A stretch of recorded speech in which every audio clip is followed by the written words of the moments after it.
কাছে যা পাচ্ছে এবং খালি হাতেই সেই ভাঙার কাজ কিন্তু শিক্ষার্থীরা করছে এমনটি কিন্তু দেখা যাচ্ছে। এবং এখানে আমরা যদি বঙ্গবন্ধুর বাড়ির শেখ মুজিবের বাড়ি রয়েছে সেই বাড়ির ভেতরে যদি আমরা একটু প্রবেশ করি সেখানে আমরা দেখতে পাচ্ছি শিক্ষার্থীরা লাঠি ছোটা যা যা রয়েছে সকল কিছু দিয়েই কিন্তু যে ভাঙার যে বিষয়টি বাড়ি যে বাড়িটি রয়েছে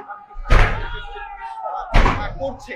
এবং এখানে কিন্তু বাইরে কিন্তু শিক্ষার্থীরা মিছিল করছে, মিছিলের মাধ্যমে শিক্ষার্থীরা মূলত যারা বিক্ষোভ রয়েছে তারা স্লোগান দিচ্ছে, তারা শেখ হাসিনার বিচারের দাবি জানাচ্ছে।